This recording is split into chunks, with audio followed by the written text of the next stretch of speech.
Lo que nunca te contaron de la Casa de los Azulejos, la historia oculta de una trabajadora invisible. La primera vez que Carmen entró a la Casa de los Azulejos como empleada de limpieza, no pensó en maldiciones ni en fantasmas.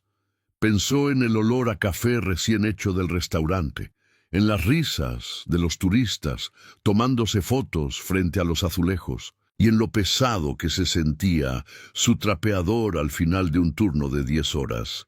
Para la mayoría, aquel edificio histórico en el corazón del centro de la Ciudad de México era un lugar bonito para comer y presumir en redes sociales. Para ella, era solo otro trabajo mal pagado donde nadie aprendía su nombre. Antes de seguir con esta historia, te invito a suscribirte al canal si te gustan los relatos basados en lugares reales de México y a contarme en los comentarios desde qué ciudad o país nos estás viendo. Tu apoyo ayuda a que estas voces invisibles no se pierdan en el olvido. Carmen tenía 33 años y un cansancio que parecía de 60. Vivía en un cuarto de azotea en la colonia Guerrero, con su hijo adolescente y su madre enferma. Todos los días, antes de que amaneciera, tomaba el metro lleno. Luego caminaba por las calles del centro, viendo cómo los puestos de comida se levantaban, cómo los lustradores de zapatos se acomodaban en las esquinas y cómo los primeros turistas miraban hacia arriba, buscando las fachadas famosas que ya conocían por internet. Nadie miraba hacia abajo, donde estaban los pies cansados de los que limpiaban sus mesas y sus fotos.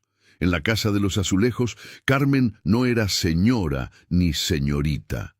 Era la muchacha de limpieza, la que trapea, la chica de atrás. Cuando los clientes derramaban café o rompían un vaso, los meseros levantaban la mano y chasqueaban los dedos. «¡Carmen, rápido, por favor!». Ella sonreía, agachaba la cabeza y limpiaba. Había aprendido desde muy joven que a veces sobrevivir significaba morderse la lengua y tragarse la rabia. Pero ese edificio tenía algo distinto. No era solo el peso de la historia que los guías contaban, con fechas, apellidos de familias ricas y anécdotas de virreyes. Era un silencio raro en ciertos pasillos, un frío que aparecía de golpe en pleno mediodía, el eco de pasos donde nadie caminaba. Carmen lo notó desde la primera semana, cuando le tocó limpiar el segundo piso, antes de que abrieran al público. En ese piso, frente a los grandes espejos antiguos, ella sentía que no estaba sola. Pensó que era su imaginación o el sueño acumulado. Sin embargo, cada vez que pasaba el trapo frente a los marcos dorados, tenía la sensación de que había más gente en el reflejo de la que realmente estaba en el pasillo. A veces veía una sombra que cruzaba detrás de ella, un destello de una falda antigua, el cabello recogido de una mujer que desaparecía apenas Carmen parpadeaba. «Ya me estoy volviendo loca», murmuró una mañana, apretando más fuerte el mango del trapeador. Ese día, mientras limpiaba una esquina poco transitada después del horario de cierre, escuchó algo que nunca antes había notado en ese edificio. Un sollozo ahogado, como el de alguien que intenta llorar sin hacer ruido. No venía del restaurante, ni de la calle, ni de los baños. Era un llanto contenido, muy cerca, como si se filtrara a través de las paredes llenas de azulejos. Carmen se quedó inmóvil. Miró a su alrededor. El pasillo estaba vacío. Las mesas ya estaban limpias, las luces bajas, el eco de los últimos pasos alejándose hacia la salida.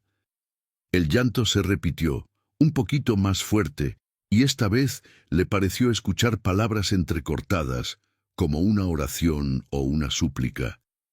«¿Hay alguien ahí?», preguntó, sintiéndose ridícula por hablar sola. El llanto se cortó en seco. Durante unos segundos, el silencio fue tan pesado que Carmen pudo escuchar su propio corazón retumbando en el pecho. Estuvo a punto de darse la vuelta y regresar con los otros empleados, convencida de que era mejor no meterse en problemas, cuando algo llamó su atención en el rincón más oscuro del corredor. Una pequeña puerta de madera, medio oculta detrás de un mueble viejo donde casi nadie se acercaba. Nunca la había notado. No aparecía en los recorridos del gerente cuando les mostraron las áreas de limpieza. No tenía letrero de personal autorizado ni prohibido el paso, pero parecía cerrada desde hacía años. La pintura estaba descascarada, y el metal de la cerradura tenía un óxido antiguo, casi negro. Carmen dio un paso hacia atrás. No era curiosa por gusto. La vida ya le había dado suficientes sustos como para ir buscando más, pero algo en esa puerta la inquietó de una manera distinta. No era solo miedo, era la sensación de que al otro lado había una historia que nadie le había querido contar, una historia como la suya, pero mucho más vieja. Mientras dudaba, escuchó detrás de ella la voz seca del supervisor nocturno. «¿Qué haces parada ahí, Carmen?» El hombre, un tipo flaco con camisa siempre bien planchada, la miraba con cejas fruncidas. «Ya sabes que no puedes perder el tiempo. Hay que dejar todo listo para mañana». «Perdón, jefe», respondió ella, girando rápido. Creí haber escuchado a alguien llorando. El supervisor miró alrededor, como si ella acabara de decir una tontería. «Aquí no hay nadie más. Los clientes ya se fueron. Y aunque hubiera alguien, no es tu problema. Tú solo limpia. Para eso se te paga». Carmen sintió la cara caliente de vergüenza e impotencia. «Sí, señor, ya casi termino». Él la observó unos segundos más, como si quisiera decir algo y se arrepintiera. «Y no andes husmeando por donde no debes», añadió en voz más baja señalando vagamente el pasillo. «Algunas puertas aquí no se abren, ni para ti, ni para nadie». Sin darle oportunidad de responder, se marchó, sus pasos resonando en las losetas. Carmen se quedó sola otra vez, con la puerta silenciosa a sus espaldas y una nueva inquietud punzándole el pecho. ¿Por qué lo había dicho así? ¿Algunas puertas aquí no se abren? ¿Qué tenía que ver eso con ella? ¿Por qué sintió de pronto que no hablaba solo de madera y cerraduras, sino también de historias que estaban prohibidas? Esa noche, al llegar a su cuarto de azotea, casi no probó la cena. Su hijo le preguntó si estaba bien, y ella solo contestó que estaba cansada. La imagen de la puerta no dejaba de aparecerle en la mente, mezclada con aquel llanto ahogado que nadie más había escuchado.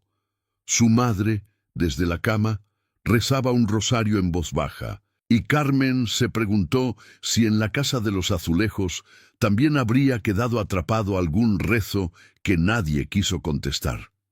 Intentó dormir, pero cuando por fin el sueño la venció, lo poco que soñó fue con pasillos interminables cubiertos de azulejos, espejos que devolvían rostros que no eran el suyo y una mano femenina, pálida, que se deslizaba desde el otro lado de una puerta entreabierta, suplicando ayuda sin decir una sola palabra.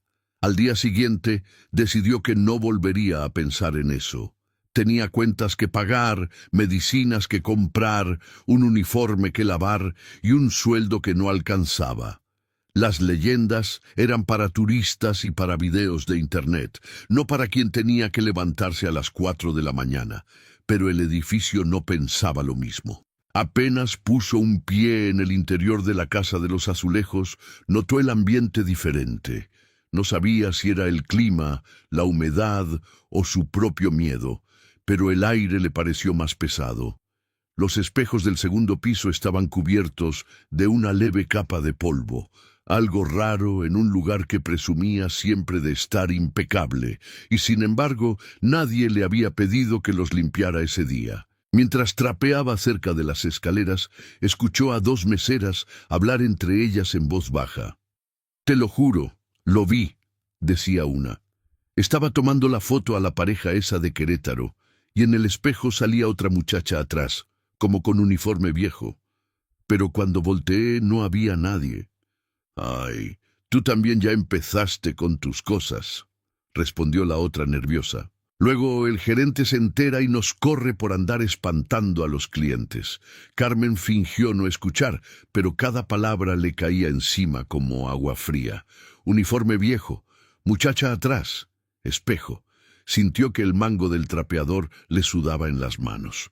Ese mismo día, cerca del cierre, el supervisor nocturno se le acercó con una lista. «Te toca terminar el segundo piso hoy», le dijo sin mirarla a los ojos. «Los demás ya tienen asignadas sus áreas. Termina y luego bajas». Carmen tragó saliva. «¿El segundo piso solo? ¿O quieres que te acompañe un cliente que pague por cuidarte?». Se burló él, con una sonrisa torcida. «No exageres, mujer. Es solo un edificio. Haz tu trabajo». Cuando subió, las luces estaban en modo tenue, como siempre después de que el público se iba. El eco de sus pasos sonaba más fuerte de lo normal. Pasó el trapo por las mesas, acomodó sillas, recogió servilletas olvidadas. Trataba de concentrarse en la rutina, en lo que conocía, para no pensar en puertas ni en llantos. Hasta que llegó al pasillo de los espejos. Se detuvo frente al primero, el más grande. Se vio a sí misma, ojeras marcadas, cabello recogido a prisa, uniforme un poco gastado. Detrás, solo el reflejo del corredor vacío. Respiró hondo. «Es un edificio, nada más», se repitió en silencio. Al girar hacia el siguiente, algo cambió. En ese espejo, su reflejo no estaba sola. Muy cerca, como si estuviera de pie a su lado, se veía la figura de una joven con un uniforme antiguo de sirvienta. Falda larga, delantal blanco, cabello recogido en un chongo bajo. Sus ojos grandes y oscuros miraban directo al espejo, pero no a Carmen. Miraban como si buscaran a alguien que nunca llegaba. Carmen se dio la vuelta de golpe. El pasillo estaba vacío. El corazón le golpeó tan fuerte el pecho que sintió mareo. Volvió a mirar al espejo. La joven seguía ahí, levemente desenfocada, como si fuera una fotografía vieja pegada sobre la realidad. Sus labios se movían, pero no se escuchaba sonido alguno. «Dios mío», susurró Carmen, sin darse cuenta de que apretaba el trapeador como si fuera un arma. Entonces, la joven en el reflejo levantó lentamente una mano, señalando hacia el fondo del corredor, justo en dirección a la pequeña puerta que Carmen había descubierto la noche anterior. Su gesto no era amenazante, era desesperado, una súplica silenciosa. Carmen parpadeó y la imagen desapareció. El espejo volvió a mostrar solo el pasillo vacío y a ella, temblando de pies a cabeza. Podría haber bajado corriendo, podría haber renunciado al día siguiente, podría haberse convencido de que fue un truco de la luz o del cansancio, pero algo en esa mirada, en ese gesto suplicante, la tocó en un lugar muy hondo de su memoria, donde guardaba las veces que nadie la había escuchado a ella cuando pidió ayuda. Respiró hondo, miró hacia el fondo del pasillo. La puerta seguía ahí, discreta, vieja, como si llevara décadas esperando que alguien tuviera el valor de tocarla. Carmen empezó a caminar hacia ella. Carmen avanzó por el pasillo con el corazón golpeándole el pecho. Cada paso sonaba más fuerte que el anterior sobre el piso antiguo. Le sudaban las manos y por un momento pensó en regresar, bajar las escaleras y fingir que no había visto nada. Pero la imagen de la muchacha del uniforme viejo, con esa mirada desesperada, no la dejaba dar marcha atrás.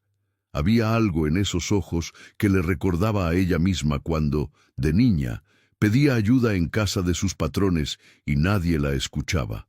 Se detuvo frente a la pequeña puerta. De cerca la madera se veía aún más gastada, como si alguien hubiera intentado abrirla muchas veces sin conseguirlo. El olor a humedad era más intenso ahí, mezclado con un perfume muy tenue, antiguo, como de jabón de lavandería o colonia barata de las que usaban las trabajadoras domésticas de antes. «¿Qué estás haciendo, Carmen?», murmuró para sí, sintiendo que la voz le temblaba. Miró hacia atrás. El pasillo seguía vacío. Las luces amarillentas parecían parpadear levemente, aunque tal vez era solo el nerviosismo. Se inclinó y probó girar la perilla. Para su sorpresa no estaba cerrada con llave. Sonó un crujido suave, como un suspiro contenido durante muchos años, y la puerta se abrió apenas unos centímetros. Un golpe de aire más frío salió de dentro. Carmen se quedó quieta, con la puerta entreabierta, como si el edificio estuviera esperando su decisión final. Pensó en su hijo, en su madre enferma, en el supervisor que le había dicho que algunas puertas no se abrían. Pero también pensó en todas las veces que le dijeron que no preguntara, que no se metiera, que esas cosas no eran asunto de la servidumbre. Y se cansó. Se cansó de ser siempre la que se calla. Empujó la puerta. El cuarto era pequeño y estrecho, apenas iluminado por una luz amarillenta que venía de un foco viejo en el techo, conectado con cables expuestos. No era un cuarto decorado para turistas ni un salón elegante. Más bien parecía una antigua bodega, con cajas de madera apiladas, un par de sillas cojas y un olor fuerte a papel viejo.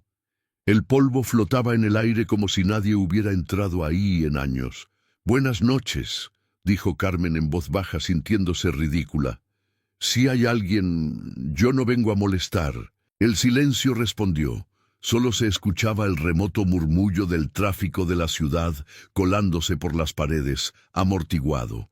Entró un poco más y vio que al fondo había una mesa pequeña cubierta por un mantel manchado. Encima, desordenados, se apilaban platos viejos, una taza rota y, en una esquina, un pequeño crucifijo de madera ladeado como si también estuviera cansado. Cerca del crucifijo, un cuaderno de tapas oscuras, cubierto por una fina capa de polvo. Carmen sintió un escalofrío que le recorrió la espalda. Se acercó a la mesa con pasos lentos.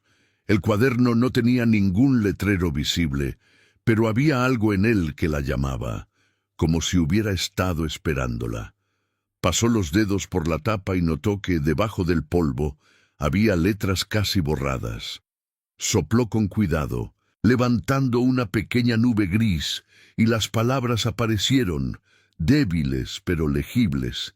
Diario de Luisa. No leer sin permiso. Carmen tragó saliva.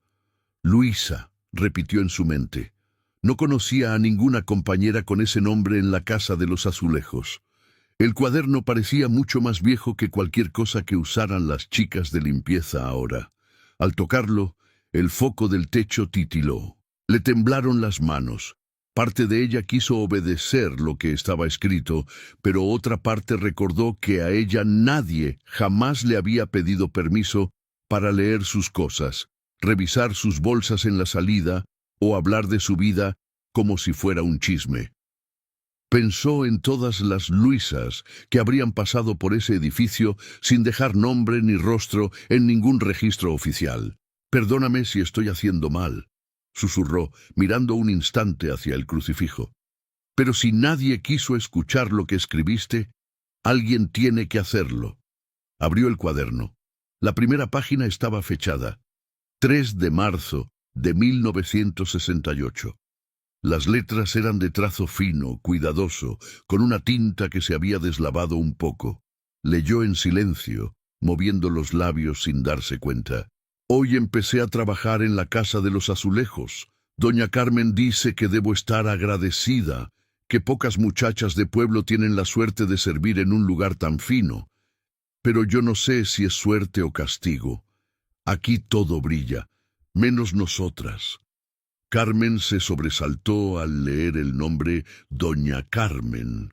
Era una coincidencia, pero le provocó un nudo en la garganta.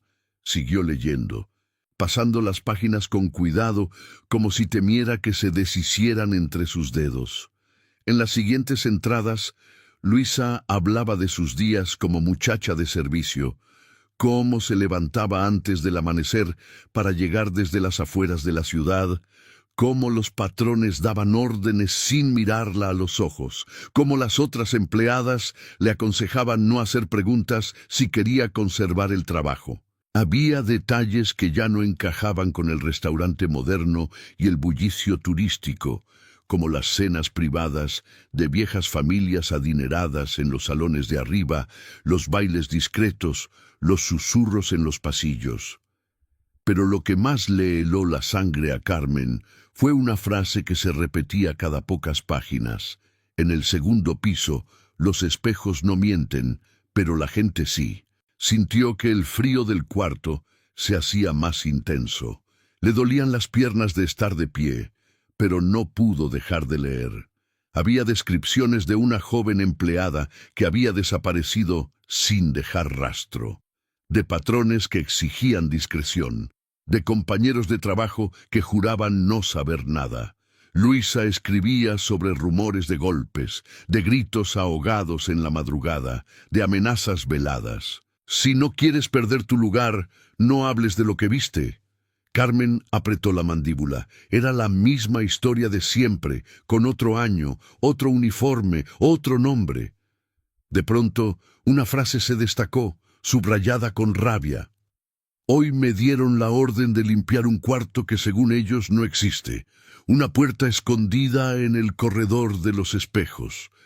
Me dijeron que no haga preguntas, que solo entre, lave la sangre y cierre la boca. Un estremecimiento le recorrió el cuerpo de arriba abajo. Sintió náuseas. Cerró el cuaderno por un momento, presionando las tapas como si quisiera impedir que las palabras salieran volando. «Basta», susurró. «Ya sé cómo acaban estas historias». Pero algo, una mezcla de compasión y coraje, la obligó a abrirlo de nuevo. Volteó algunas páginas más adelante. La letra de Luisa se volvía más temblorosa. La tinta, a veces corrida, como si hubiera lágrimas secas sobre el papel. «Si algún día alguien encuentra este diario», decía una de las últimas entradas, «por favor, no dejes que digan que aquí nunca pasó nada. No dejes que nos borren. No éramos sombras, teníamos nombre, familia, miedo y esperanzas. Si me pasa algo, que al menos quede escrito que lo vi, que lo escuché, que intenté hablar, aunque nadie me escuchara». Carmen tuvo que sentarse en la silla coja. El cuarto giraba un poco. Sintió un peso en el pecho, una rabia vieja que no era solo suya. Era de todas esas voces que se habían quedado encerradas entre esas paredes, en la servidumbre, en las cocinas, en los cuartos de atrás. De pronto, algo cambió en el ambiente. Un leve susurro, casi imperceptible, rozó su oído, como si alguien estuviera justo detrás de ella, inclinándose para mirar el diario. «¿Luisa?», preguntó Carmen, apenas audible. No obtuvo respuesta, pero la piel se le erizó como si la hubieran tocado. El foco parpadeó otra vez, dejando el cuarto en penumbra por un segundo antes de volver a encenderse débilmente. Tomó aire, cerró el diario con cuidado y lo pegó contra su pecho, como si abrazara a alguien. «Está bien», dijo con una firmeza que la sorprendió. «No voy a dejar que esto se quede aquí olvidado. No otra vez». Su mente se llenó de preguntas. ¿Quién había sido Luisa? ¿Qué le habían hecho? ¿Por qué nadie hablaba de ella? ¿Qué cuarto era ese que no existía y que la habían obligado a limpiar? ¿Era la misma puerta que ella acababa de cruzar o había otra más? Cuando salió del cuartito, llevaba el diario escondido dentro de su bolso, bajo el suéter. Sabía que estaba cometiendo una falta grave. Sacar algo del interior de la casa sin permiso. Pero la idea de dejar ese cuaderno ahí, condenado a seguir acumulando polvo hasta que el edificio colapsara o alguien lo tirara a la basura, le resultaba insoportable.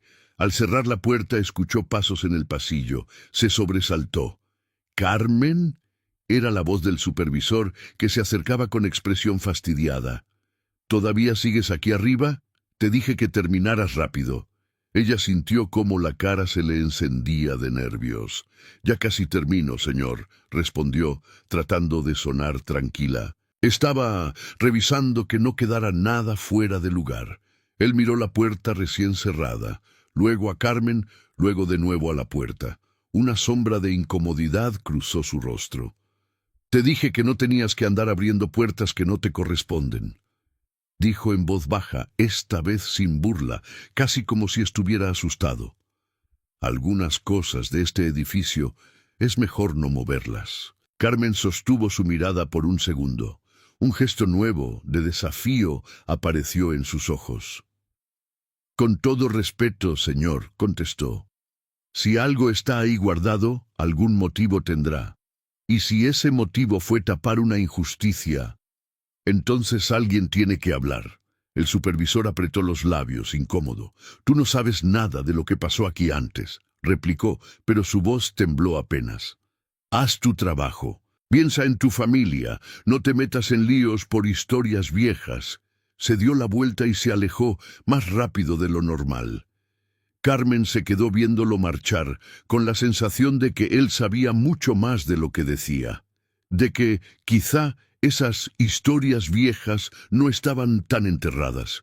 Esa noche, en su cuarto de azotea, esperó a que su hijo se durmiera y que su madre terminara el rosario. Se sentó al borde de la cama, encendió la pequeña lámpara de buró y sacó el diario de su bolso.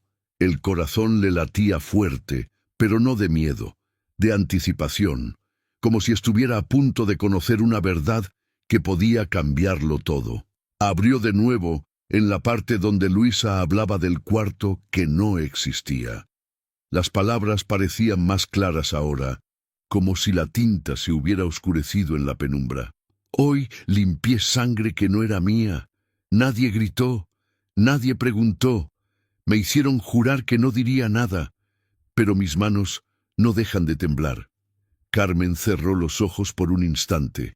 Sintió el trapeador en sus manos, los pisos brillantes, las mesas lujosas, las fotos felices de los turistas.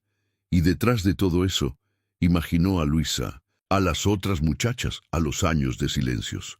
«Te prometo algo», dijo en voz baja, como si hablara con una amiga sentada a su lado. «No voy a dejar que te olviden, aunque nadie más quiera escuchar. Yo sí». En ese momento, fuera del cuarto, en algún lugar de la colonia Guerrero, se escuchó el paso lejano de una patrulla, un perro ladrando, una voz que ofrecía tamales en la calle. La vida seguía. Pero dentro de ese pequeño cuarto de azotea, una mujer humilde acababa de tomar una decisión que la pondría frente a algo mucho más grande que ella. La historia enterrada de la Casa de los Azulejos. Todavía no lo sabía, pero al abrir ese diario, había abierto también otras puertas más peligrosas en las que los vivos y los muertos, los poderosos y los invisibles tendrían que enfrentarse por fin. Y la próxima vez que cruzara el corredor de los espejos, ya no sería solo una trabajadora de limpieza más, sería la testigo incómoda de un secreto que el edificio llevaba décadas tratando de esconder. Los días siguientes, Carmen ya no caminó por la Casa de los Azulejos con la misma ceguera de antes. Cada rincón le parecía una pista, cada espejo un testigo mudo. Seguía trabajando igual de duro, atendiendo los llamados de los meseros, limpiando las mesas y los baños, pero por dentro algo había cambiado. Ahora miraba hacia arriba, hacia las paredes, las molduras, los pasillos antiguos, como si estuviera leyendo un libro que siempre había estado ahí y que nadie le enseñó a leer. En sus ratos libres, que en realidad eran minutos robados al cansancio, abría el diario de Luisa en el cuarto de azotea y seguía la historia como si fuera la de una hermana mayor que nunca conoció. Aprendió que Luisa había llegado a la ciudad desde un pueblo de Hidalgo, obligada por la pobreza, que mandaba dinero a su madre enferma, que soportaba bromas pesadas de los cocineros y miradas sucias de algunos patrones borrachos, y que poco a poco había empezado a notar cosas raras en el edificio, gritos apagados en la madrugada, la desaparición repentina de una compañera, órdenes que nadie se atrevía a cuestionar. Lo más inquietante era que los años mencionados en el diario coincidían con historias que Carmen había escuchado de niña en la televisión. Protestas, estudiantes desaparecidos, represión. Luisa hablaba de patrullas estacionadas discretamente afuera, de hombres de traje que llegaban a reuniones privadas. Dicen que aquí solo se come y se baila, escribía, pero yo he visto entrar gente que nunca vi salir. Una noche, después de leer una entrada particularmente dura donde Luisa contaba que la habían amenazado con mandarla a donde mandan a los que hablan de más, Carmen cerró el cuaderno con las manos temblorosas. Miró a su hijo, dormido en el colchón a su lado, y sintió un miedo nuevo, no por fantasmas, sino por lo que podía pasarle a ella si seguía investigando. «Piensa en tu familia», le había dicho el supervisor. Pero también pensó en la familia de Luisa, que quizá nunca supo qué le pasó. ¿Y si el destino de esa muchacha había quedado enterrado bajo platos finos y fotos turísticas? No era injusto. La indignación le quemó el pecho. Recordó las veces que a ella misma le dijeron: «Tú no eres nadie, tú no entiendes, tú solo limpia». Y se dio cuenta de que el diario no era solo un cuaderno viejo, era una mano extendida desde el pasado, pidiéndole que no repitiera el mismo silencio. Al día siguiente, mientras acomodaba sillas en el segundo piso antes de abrir, se acercó al espejo donde había visto a la joven por primera vez. Se plantó frente a él, con el trapeador apoyado contra una mesa, y respiró hondo.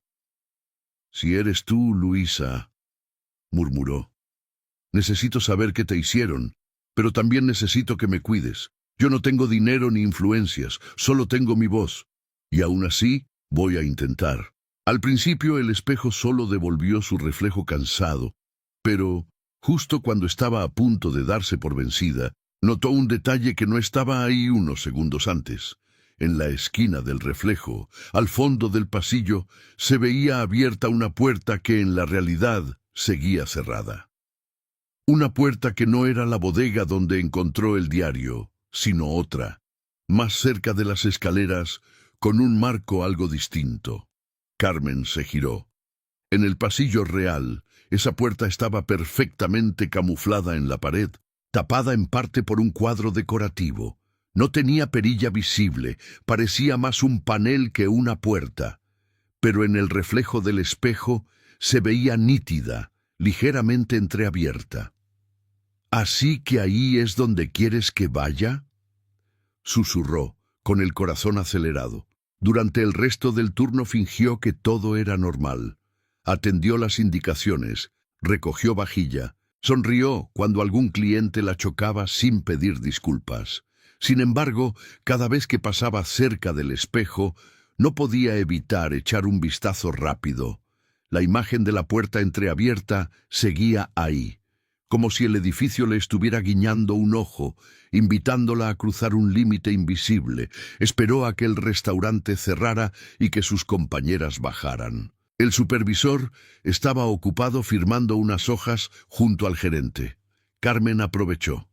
Subió de nuevo al segundo piso con el corazón en la garganta, fingiendo que había olvidado limpiar una esquina. El pasillo estaba casi a oscuras, iluminado por unas pocas luces de emergencia. Buscó el cuadro que había visto en el reflejo. Era una pintura antigua de una familia elegante, con marcos dorados retorcidos. Al acercarse, vio que la pared en esa zona tenía un tono apenas distinto, como si la hubieran parchado en algún momento. Pasó los dedos por la junta entre el marco y la pared y sintió algo metálico. Tocó con cuidado. El cuadro se movió apenas unos milímetros. «¡Ay, Virgen!», susurró tragando saliva. Se aseguró de que no hubiera nadie cerca. Luego, con ambas manos, tiró del marco hacia arriba. El cuadro cedió, colgando de un mecanismo, y reveló una perilla pequeña, muy discreta, empotrada en la pared. Sus manos temblaban tanto que tuvo que respirar hondo antes de girarla. La pared se abrió unos centímetros con un crujido largo como de huesos viejos. Detrás una oscuridad pesada, fría, sin ventanas. Carmen dudó. Pensó en Luisa, en la entrada del diario donde hablaba de limpiar sangre que no era mía. Pensó en la advertencia del supervisor. Pensó en su hijo y su madre. Si cruzo esto ya no hay vuelta atrás, se dijo. La voz de su conciencia le dijo que cerrara y se fuera. Pero otra voz, más profunda, le recordó todas las veces en que ella misma había necesitado que alguien hablara por ella y nadie lo hizo. Sacó de su bolso una pequeña lámpara que usaba a veces en casa cuando se iba la luz. La encendió, tomó aire y empujó la puerta hasta abrirla lo suficiente para pasar. Adentro, un olor penetrante a humedad y encierro la golpeó. Las paredes eran de piedra desnuda, sin adornos. El piso, de madera vieja. Avanzó despacio, iluminando con la lámpara. El espacio no era grande. Parecía una especie de cuartito oculto, sin muebles ni decoraciones, al menos a primera vista. En el centro del piso, sin embargo, había algo que hizo que Carmen se detuviera en seco. Una mancha oscura, casi negra, incrustada en la madera, del tamaño de un cuerpo tendido. Se agachó con la garganta seca. Tocó apenas con las puntas de los dedos. La textura era diferente, más porosa, como si la madera hubiera absorbido algo que nunca terminó de desaparecer. Recordó las palabras de Luisa. Me hicieron jurar que no diría nada, pero mis manos no dejan de temblar. Dios mío, murmuró, sintiendo que los ojos se le llenaban de lágrimas. De pronto, detrás de ella, la puerta emitió un suave chasquido como si fuera a cerrarse. Carmen se levantó sobresaltada y regresó hacia la salida. No quería quedarse encerrada ahí adentro. Antes de salir, alzó la lámpara una vez más, revisando las paredes. En una de ellas, muy cerca del piso, vio algo grabado con trazo torpe, como si alguien hubiera raspado la piedra a escondidas. Se arrodilló y acercó la luz. Eran dos palabras muy pequeñas, pero claras. Ayúdenla. Luisa. El corazón le dio un vuelco. No decía, ayúdenme, decía, ayúdenla, como si Luisa hubiera querido dejar constancia de que la verdadera víctima no era ella sola. ¿Quién era esa ella? La muchacha desaparecida que mencionaba en el diario. ¿Alguien más? Salió del cuarto con el cuerpo entero temblando. Cerró la puerta con cuidado. Volvió a esconder la perilla detrás del cuadro y se quedó unos segundos apoyada contra la pared, tratando de calmar la respiración. El silencio del pasillo ahora le parecía un grito contenido. Al bajar, el supervisor la esperaba junto a las escaleras, con los brazos cruzados. «Te tardaste», dijo mirándola fijo.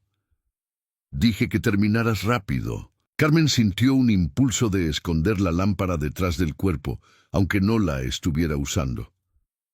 «Sé que aquí hay algo que no nos cuentan», le respondió de pronto, sin poder contenerse. «No hablo de fantasmas, señor. Hablo de gente. De una muchacha que desapareció. De sangre en un cuarto que nadie reconoce. Yo ya vi». El supervisor la observó en silencio unos segundos. La burla habitual había desaparecido de sus ojos. Lo que vio Carmen esta vez fue cansancio y miedo. «Baja la voz», susurró. «Hay cámaras. Hay gente que sigue pendiente de este lugar, más de lo que te imaginas». «¿Gente de antes?», se atrevió a preguntar. «Los mismos que usaban esto para sus cosas sucias». Él desvió la mirada hacia los espejos del segundo piso, como si sintiera que también lo observaban. «No todo lo viejo ha muerto», dijo enigmático. «Hay apellidos que no desaparecen, solo cambian de traje. Y tú eres una empleada más. Si te metes donde no debes, te van a hacer lo mismo que a las otras. Te borran, primero de la nómina, y si sigues, de la historia». Las palabras le cayeron a Carmen como un balde de agua fría. pero al mismo tiempo la llenaron de una rabia que le dio valor. —¿Y a usted no le da vergüenza saber y callarse? —disparó. —¿Cuántos años lleva aquí? ¿Cuántas muchachas ha visto llegar y desaparecer, al menos de las listas y de las fotos? El supervisor apretó los labios. Por un momento, Carmen pensó que la iba a gritar o a correr en ese instante. En cambio, suspiró, bajó la voz y dijo algo que ella no esperaba. —Mañana, si de verdad quieres seguir con esto, ven una hora antes de tu turno —dijo sin mirarla directamente. No le digas a nadie, ni a tus compañeras, ni en tu casa. Hay cosas que yo también me cansé de ver, pero si nos van a hundir por hablar, que al menos no me hunda solo. Carmen lo miró, atónita. No sabía si confiar en él. Podía ser una trampa para acusarla de robo, de chisme, de cualquier cosa. En ese tipo de lugares, acusar a la gente de abajo siempre era más fácil. Pero el tono del supervisor tenía algo distinto, un peso, un hartazgo que ella reconocía. —Está bien —respondió al fin con la voz firme—. Mañana vengo antes. Él asintió apenas, sin sonreír. —Y por lo que más quieras —añadió mientras se alejaba—, guarda ese cuaderno donde nadie lo encuentre. Si lo ven en tus manos, no vamos a tener esta conversación otra vez. Esa noche, Carmen casi no durmió. Entre el miedo y la expectativa, sentía el corazón en un puño. Abrió el diario, buscando alguna mención a un supervisor de aquella época, a alguien que también hubiera dudado.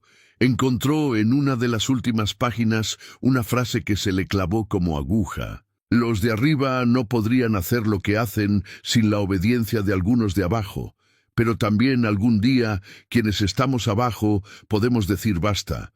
Si tan solo alguien se atreviera primero. Cerró el diario y lo escondió en un doble fondo improvisado que hizo en el closet, debajo de una caja de zapatos viejos. Besó la frente de su hijo, que se movió apenas en sueños, y miró hacia la ventana, donde la ciudad seguía viva con sus luces lejanas y sus sirenas ocasionales.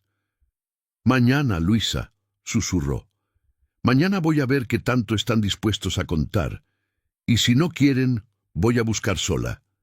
No sabía aún que, al decir eso, ya había cruzado una línea invisible, que a partir de esa mañana no solo estaría enfrentándose a los ecos de un crimen antiguo, sino también a fuerzas muy vivas, que seguirían prefiriendo que una trabajadora de limpieza siguiera siendo invisible antes que convertirse en la testigo incómoda de una verdad maldita. Carmen llegó al día siguiente con el estómago revuelto y las manos frías, aunque el sol ya calentaba las calles del centro histórico.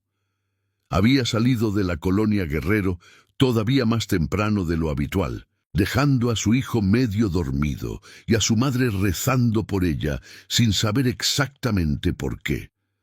Mientras caminaba entre los puestos que comenzaban a abrir, miraba una y otra vez hacia atrás, con la sensación de que alguien la seguía, aunque cada vez que se volteaba solo veía vendedores acomodando mercancía y oficinistas apurados.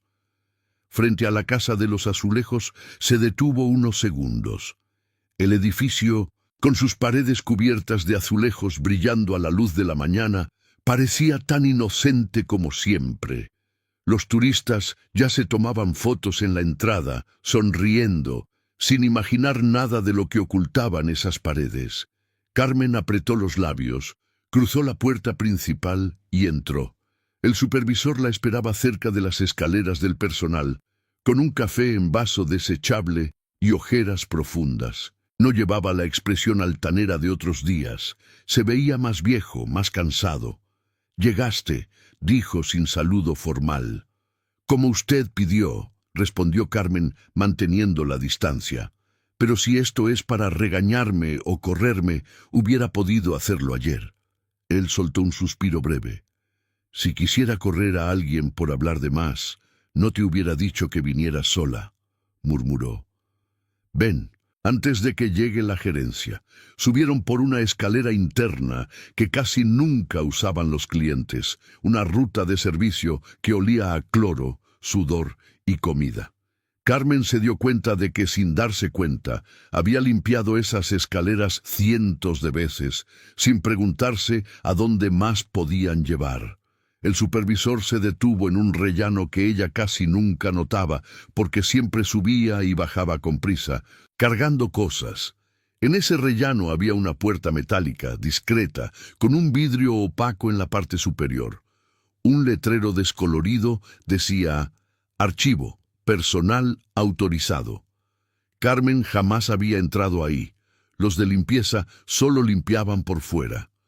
Aquí guardan papeles viejos, cosas que casi nadie revisa, explicó el supervisor, sacando un llavero pesado del bolsillo.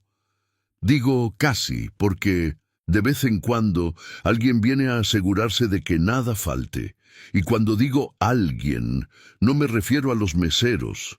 Abrió la puerta. El olor a papel envejecido y a polvo le golpeó a Carmen igual que en el cuartito donde encontró el diario. Pero aquí era más fuerte, más denso, como una nube antigua. Había estantes metálicos de piso a techo, cargados de cajas etiquetadas con años, nombres, códigos. Algunos focos parpadeaban, otros apenas alumbraban. «¿Qué hacemos aquí?», preguntó ella inquieta. «Si nos encuentran, diré que te pedí ayuda para limpiar», respondió él con ironía amarga. «Total, para eso estás, ¿no?». Carmen lo miró con reproche, pero luego notó que él mismo se arrepentía de sus palabras. «Perdón», añadió bajando el tono. «Esto de ser el que obedece también deja marcas.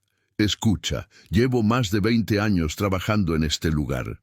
He visto gerentes entrar y salir, dueños cambiar de logotipos para hacer parecer que todo es nuevo. Pero hay una cosa que no cambian: los archivos. Nadie se arriesga a destruirlos del todo, solo los esconden. Se internó entre los pasillos de metal, moviéndose con seguridad, como quien ya ha recorrido esos laberintos en secreto». Carmen lo siguió, cuidando de no tropezar con las cajas apiladas en el suelo. En muchas etiquetas se leían años recientes, en otras fechas de décadas atrás.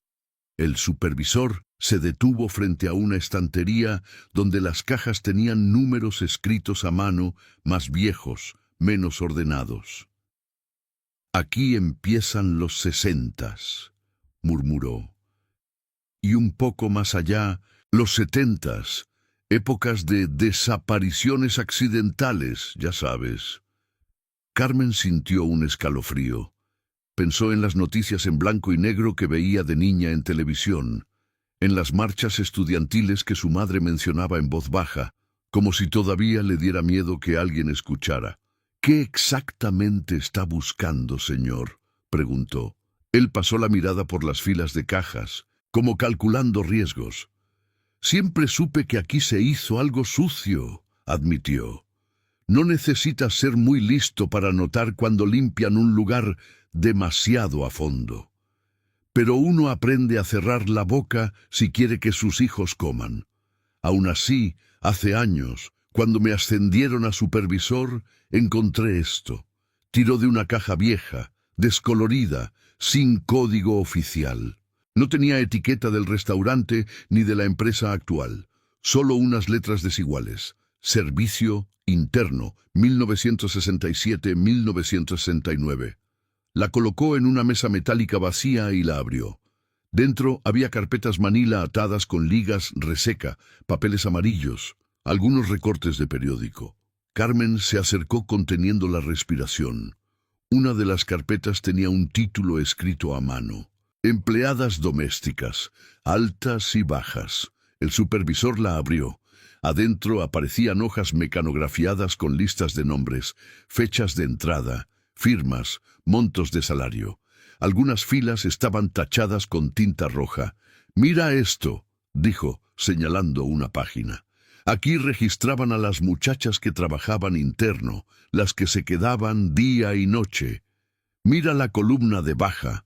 Carmen acercó la cabeza. Vio nombres que no le decían nada, acompañados de motivos de salida. Renuncia voluntaria, regreso a su pueblo, enfermedad, embarazo no conveniente. En una fila casi al final de la página, sin embargo, algo la hizo contener el aire. Luisa Ramos Castañeda, alta 5 de marzo de 1968, baja 17 de octubre de 1968.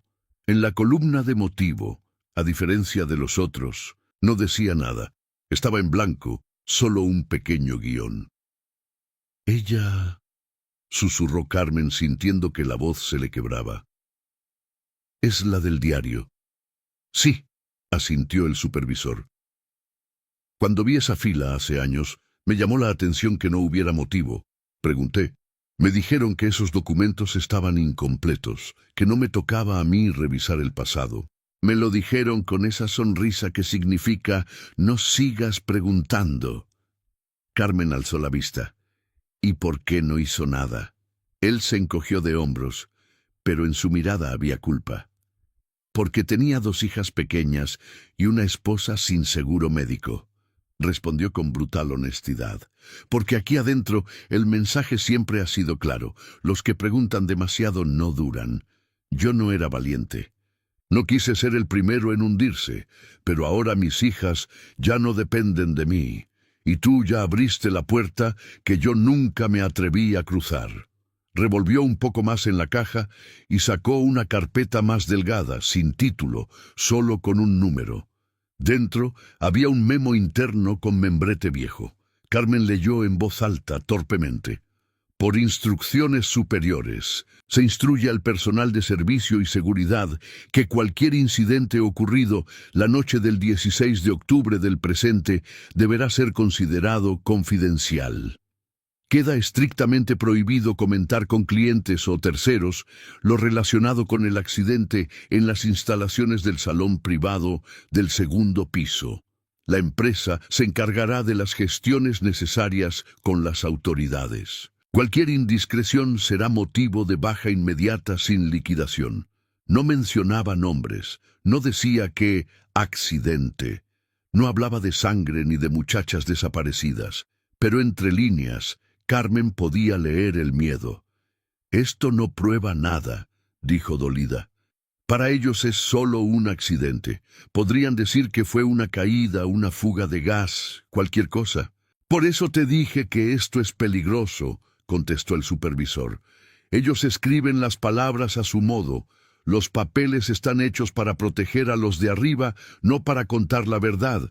Pero si se juntan con otras cosas, con testimonios, con diarios...» Se quedó en silencio, mirándola de reojo. «No se preocupe», lo interrumpió Carmen, entendiendo.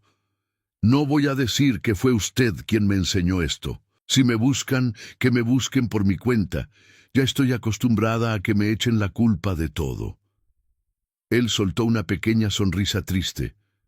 «Tienes más valor del que yo tuve», admitió. «Pero prométeme algo. No vayas sola por ahí acusando a la gente. La casa tiene ojos, y no hablo de los espejos». Carmen pensó un momento. No era tonta. Sabía que enfrentarse a apellidos antiguos y a empresas modernas disfrazadas de cadena familiar podría costarle caro. Pero dentro de ella ya se había encendido algo que no se apaga solo con miedo. «Necesito saber si a Luisa la mataron aquí», dijo, con la voz temblando de rabia contenida. «Necesito saber quién se benefició de su silencio, y necesito que, al menos, alguien escuche su historia». El supervisor volvió a la caja y sacó un recorte de periódico amarillento de una sección pequeña. Lo puso frente a ella. No era de una nota principal, sino de una columna casi escondida, sin foto, con el título «Joven pierde la vida al caer de azotea en el centro». El texto hablaba de una muchacha no identificada, presuntamente empleada doméstica, que había caído de un edificio antiguo la noche anterior. Decía que las autoridades consideraban la posibilidad de un lamentable suicidio. No mencionaba la casa de los azulejos, pero describía la zona, cerca de una conocida cafetería del centro histórico. Lo recorté porque me sonó, explicó el supervisor. La fecha es del 17 de octubre del 68, la misma de la baja de Luisa. Carmen sintió que algo se le rompía por dentro. «Claro», murmuró, «es más fácil decir se suicidó que admitir que quizás alguien la empujó, o que vio algo que no debía ver». Se quedó mirando el recorte, imaginando a Luisa en la cornisa, llorando, temblando, quizás suplicando. Tal vez ni siquiera llegó a ver el vacío. Tal vez fue una mano ajena la que decidió por ella. La rabia y la tristeza se mezclaron en un nudo que le apretó el pecho. «¿Y ahora qué?», preguntó levantando la mirada. «¿Nos quedamos con esto guardado en un cajón para otros 20 años?» El supervisor sostuvo su mirada con seriedad. «Ahora, tú decides qué hacer», dijo. «Yo ya hice más de lo que juré que haría. Si esto sale a la luz, yo pierdo el trabajo seguro. Tú también.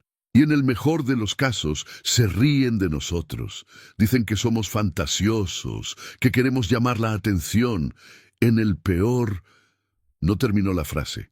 No hacía falta. Carmen respiró hondo. Miró las hojas, los nombres, las fechas.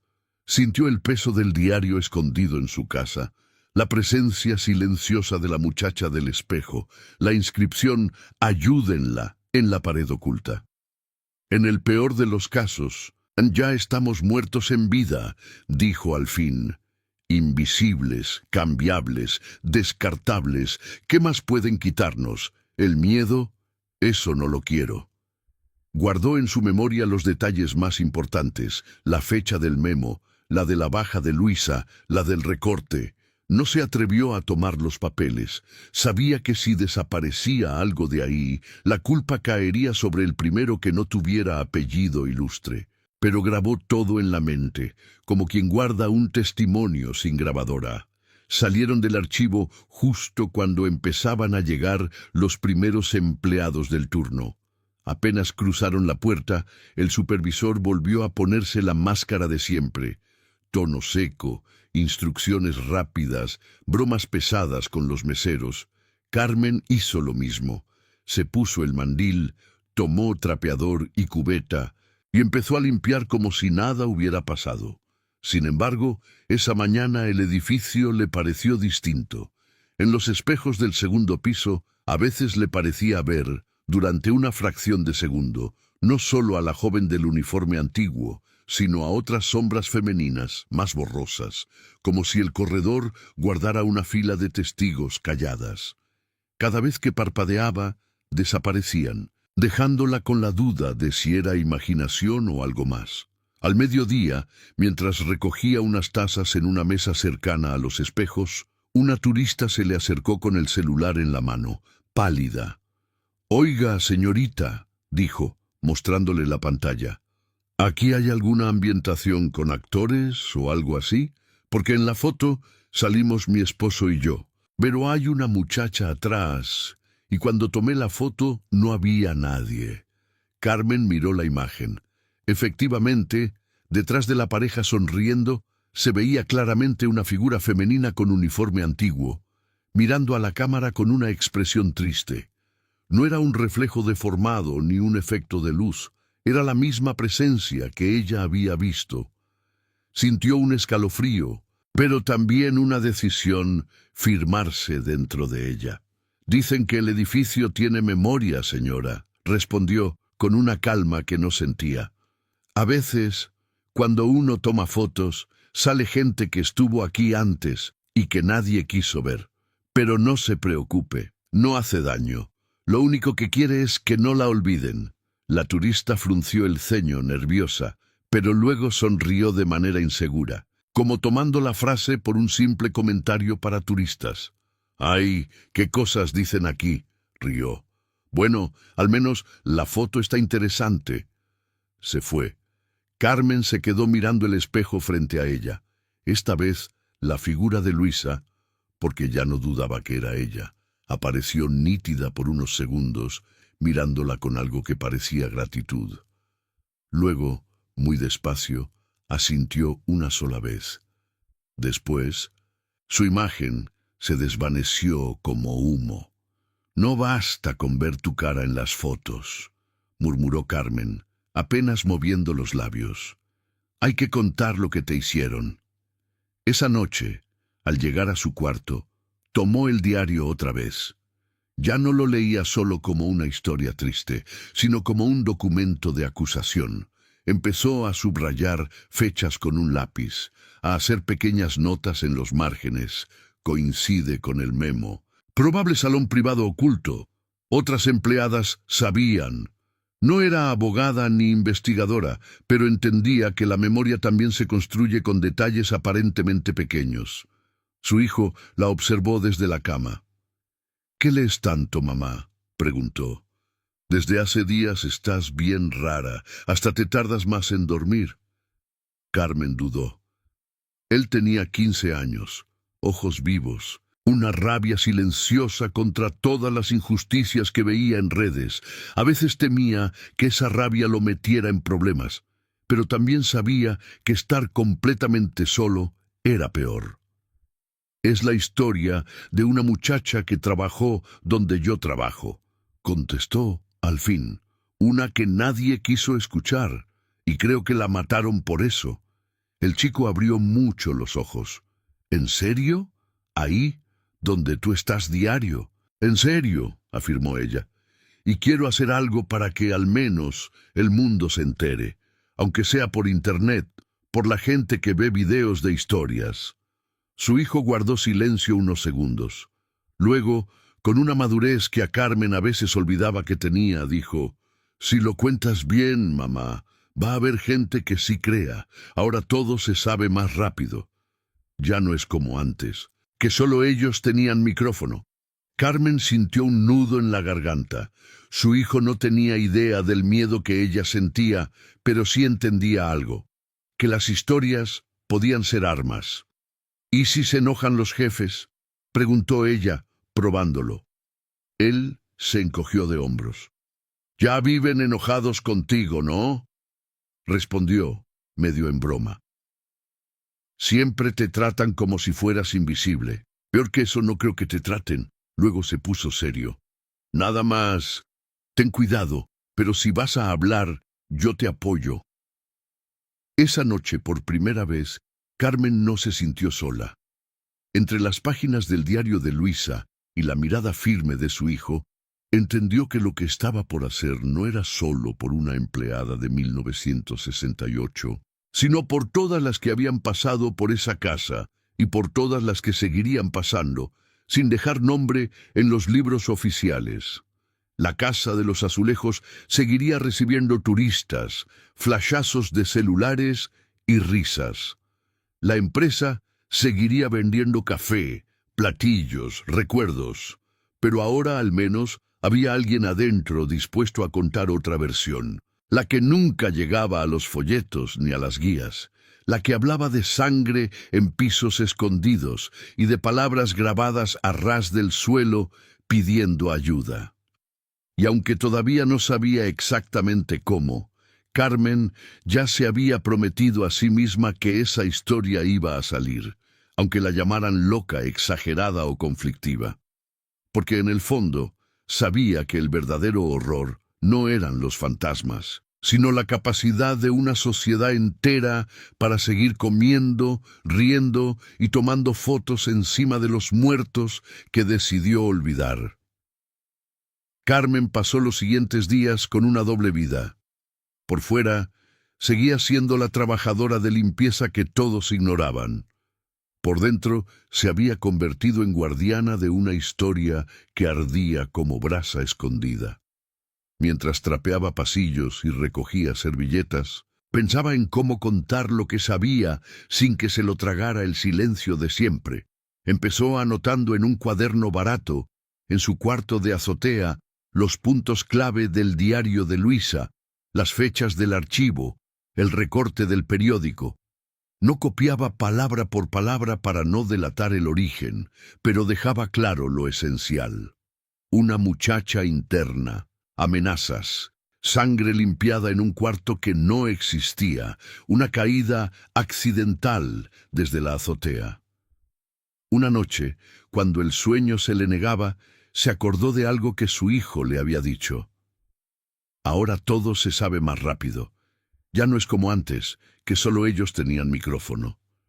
Se quedó mirando el celular viejo que tenía en la mano, con la pantalla medio rota, y se le ocurrió una idea que al principio le dio risa nerviosa. ¿Y si contaba la historia como esos relatos que la gente sube a internet, esos videos de terror donde se mezclan lugares reales con testimonios? «Pero esto no es inventado», murmuró. «Esto pasó de verdad». Luego pensó que tal vez esa era la única forma de que la escucharan sin que la callaran de inmediato. Si la historia salía disfrazada de relato, se movería por redes sin nombres completos, sin apellidos directos, pero con suficientes detalles para que quien conociera el lugar entendiera. Sería como dejar la puerta entreabierta. El que quisiera entrar, que entrara. Le pidió ayuda a su hijo para grabar audio. Él le enseñó una aplicación sencilla para registrar voz y editarla un poco, para que sonara más limpia. Carmen nunca había grabado nada. Al escucharse, no le gustó su voz. Le pareció demasiado común, demasiado de muchacha de limpieza, como tantas otras. Pero luego entendió que ese era justamente el punto. La primera noche de grabación, se sentó junto a la ventana mientras la ciudad se apagaba poco a poco. Tenía el diario de Luisa abierto y su cuaderno de notas al lado. Respiró hondo, le dio a grabar y empezó. «Esta es la historia que nunca te contaron de la casa de los azulejos», dijo, con un temblor que se fue volviendo firme. «No la que sale en los folletos ni en las guías para turistas.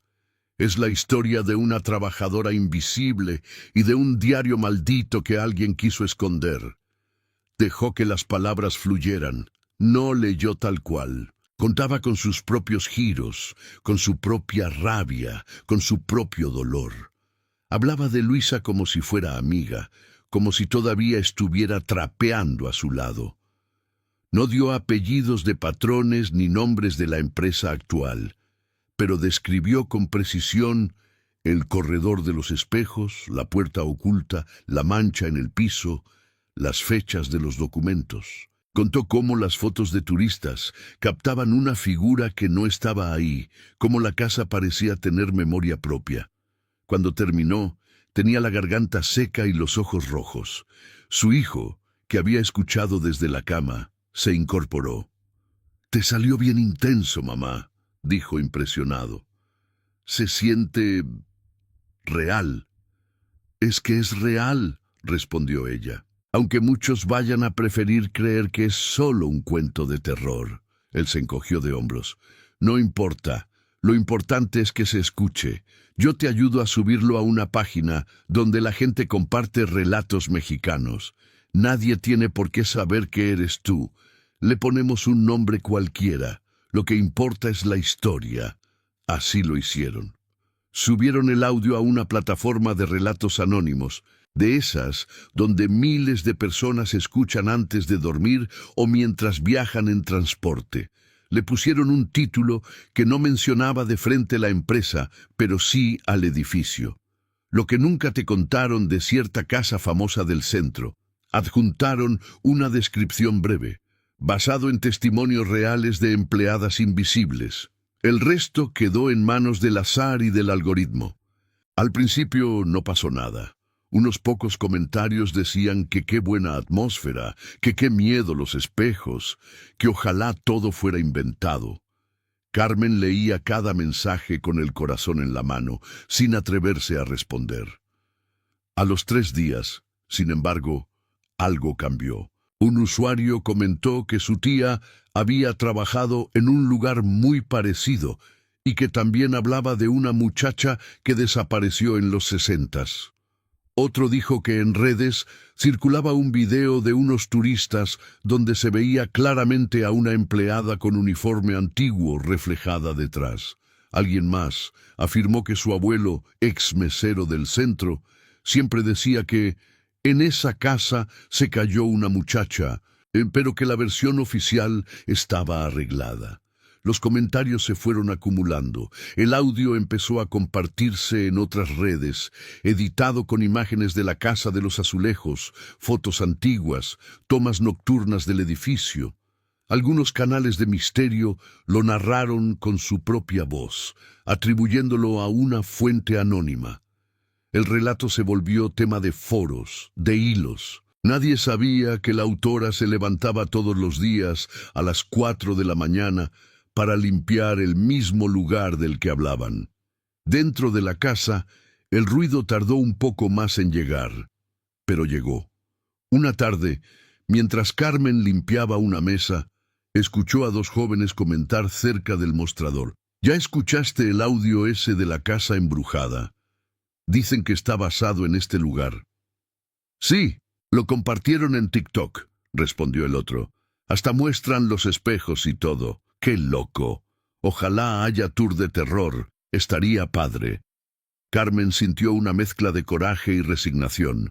Para algunos siempre sería entretenimiento, pero detrás de esos que buscaban tour de terror, había otros que escuchaban con más atención.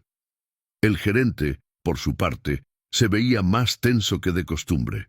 Empezaron a llegar correos de la central, preguntando si alguien del personal estaba hablando con creadores de contenido sobre leyendas del lugar.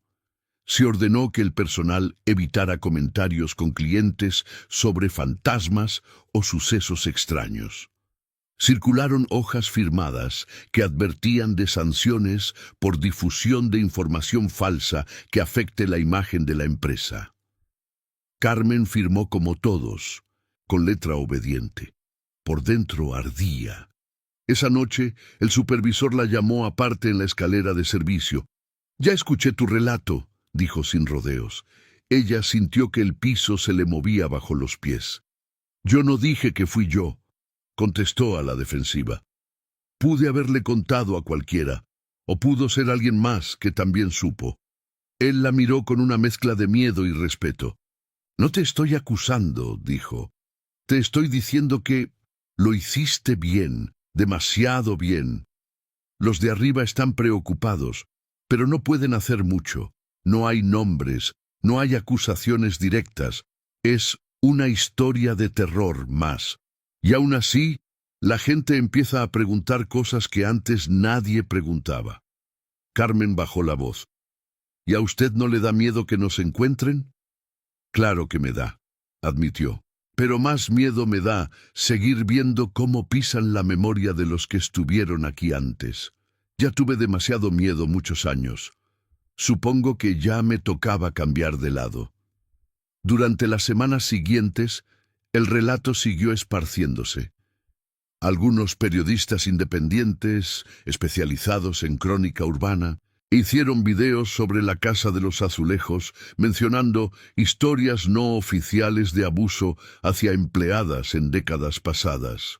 Uno de ellos incluso habló de un recorte de periódico sobre una joven que cayó de una azotea en 1968, y de la posibilidad de que hubiera sido encubierto como suicidio. Empezaron a circular peticiones en línea pidiendo una investigación histórica seria sobre el trato a las trabajadoras domésticas en edificios emblemáticos del centro. A nivel legal, no pasó nada espectacular. No hubo juicios, ni arrestos, ni confesiones en prime time. Los responsables directos, si aún vivían, permanecieron detrás de sus apellidos y de sus abogados. Pero lo que cambió fue más sutil, y para Carmen igual de importante. Luisa ya no era un fantasma sin nombre. Su historia, aunque difusa, aunque mezclada con dramatización, había entrado en la memoria colectiva. Un día, mientras limpiaba en el segundo piso, vio algo que le apretó el corazón. Un pequeño grupo de jóvenes turistas se tomaba fotos frente a los espejos. Una de las chicas, en lugar de posar sonriendo, se quedó mirando su reflejo con gesto serio. Luego, con un plumón que sacó del bolso, escribió en una hojita: «Para las trabajadoras invisibles de esta casa, presentes y ausentes, no las olvidamos. La dobló y la dejó discretamente en una grieta del marco. Carmen esperó a que se fueran. Luego se acercó, tomó el papel, lo abrió y lo leyó. Sintió que se le humedecían los ojos. Sin pensarlo demasiado, lo llevó al cuartito oculto donde había encontrado el diario y lo dejó junto al crucifijo y al cuaderno, como si fuera una ofrenda moderna a las mujeres de antes. Esa noche, al volver a casa, abrió el diario de Luisa por una de las últimas páginas. Encontró la entrada donde la joven escribía: «Tengo miedo de que, si desaparezco, nadie lo note, de que solo cambien de muchacha y sigan comiendo como si nada». Carmen pasó los dedos sobre esa frase con cariño. «¿Ves, Luisa?», dijo en voz baja. «Sí se dieron cuenta, tardaron décadas, pero te escucharon. Ya no eres solo una sombra en un corredor». Su hijo, que estaba haciendo tarea, la miró desde la mesa. «Mamá, te escribieron en los comentarios de la página», avisó, enseñándole el celular. «Bueno, no a ti, a la autora anónima. Gente que trabaja en otros restaurantes del centro. Cuentan cosas parecidas. Dicen que se sienten menos solos escuchando esa historia». Carmen sonrió cansada, pero genuinamente. «Entonces valió la pena», respondió, «aunque nunca sepan mi nombre». Se quedó pensando unos segundos y luego añadió: «Los nombres de nosotras casi nunca salen en las placas, ni en los agradecimientos, ni en las fotos, pero estamos en cada piso limpio, en cada mesa servida, en cada historia que no se podría contar sin quien la vivió desde abajo. Que sigan ignorando mi firma, la voz ya salió. Esa noche soñó con el corredor de los espejos, pero por primera vez no se sintió perseguida. En el sueño caminaba con el trapeador en la mano y, al pasar frente a los espejos, veía a varias mujeres a su lado.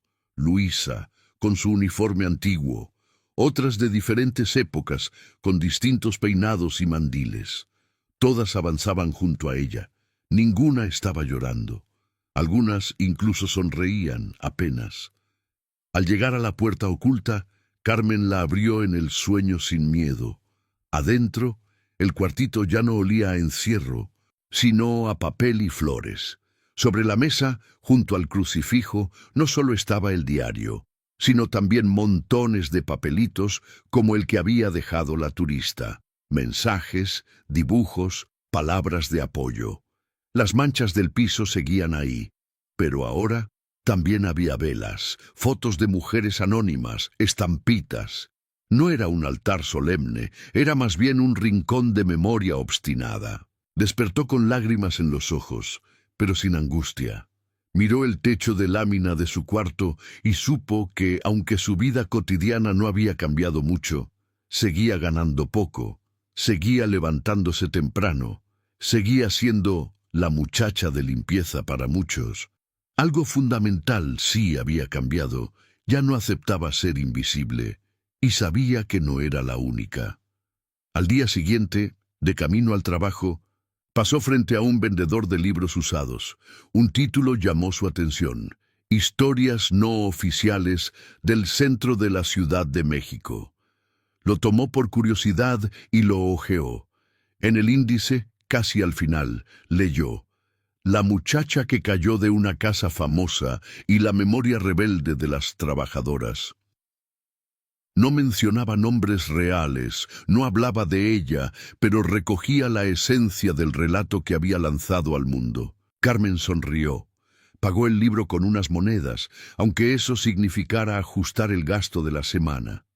Mientras lo metía en su bolso, le pareció ver, reflejada en un escaparate cercano, la figura de una joven con uniforme antiguo que la miraba y muy levemente asentía. «Ya sé», susurró sin voltear, «no es justicia completa, pero es algo. Y mientras yo viva, seguiré limpiando pisos y destapando historias».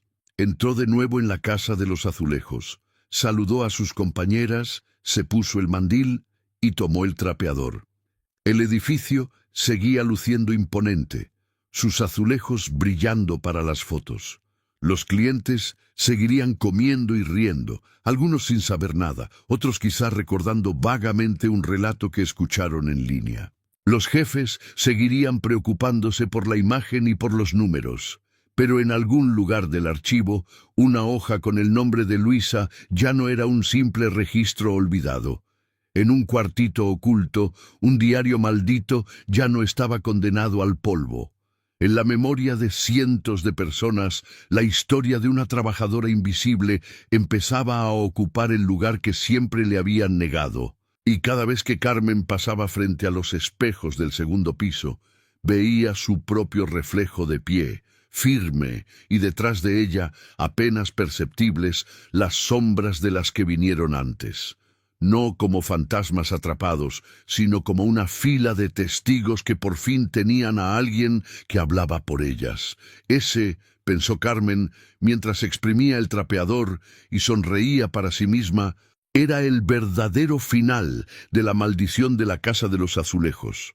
No una casa libre de espíritus, sino un lugar donde, al menos, ya no se podía decir con tanta facilidad que aquí nunca pasó nada.